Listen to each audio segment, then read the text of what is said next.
सदर मजलिस इत्तेहादुल मुस्लिमीन व रुकन पार्लियामेंट हैदराबाद बैरिस्टर असदुद्दीन अवैसी ने बिल्किस बानो केस में सुप्रीम कोर्ट के फैसले पर रद्द-ए-अमल जाहिर किया।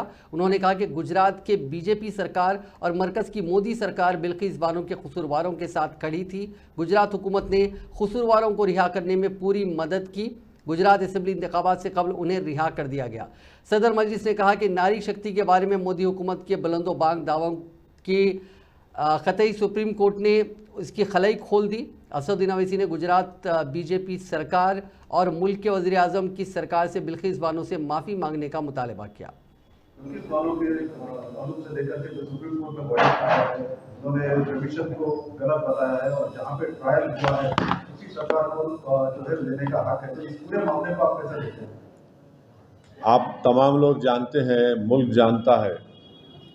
मैं शुरू से ये कह रहा था कि बिल्किस बानो के रेप में उनकी बेटी की, उनकी माँ की और दूसरे महिलाओं के रेप और हत्या में उस वक्त की बीजेपी की सरकार, जब मुख्यमंत्री नरेंद्र मोदी थे, वो उन्होंने उन खातियों का साथ दिया था, उन रेपिस्ट का साथ दिया था। बिल्किस बानो का रेप हुआ, उनकी मासूम बच्ची का कत्ल हुआ और बिल्किस बानो ने ये लड़ाई खुद से लड़ी इंसाफ के लिए, अपने इंसाफ के लिए।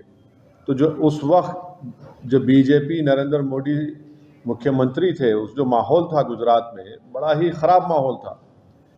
तो इसीलिए इस ट्रायल को महाराष्ट्र में शिफ्ट किया गया। और ये बात आपको याद रखना चाहिए कि बीजेपी ने ही इन रेपिस्ट को छुड़ाया जिन्होंने बिल्किस बानो से जुल्म किया। बीजेपी के लोगों ने उनके गलों में गुलाब का हार डाला और इससे बीजेपी की महिलाओं के लिए जो लड़ाई है, जो इंसाफ की बात करती है, वो बीजेपी एक्सपोज हो जाती है। दूसरा पॉइंट उसमें यह है कि आज कोर्ट ने क्या कहा, सुप्रीम कोर्ट ने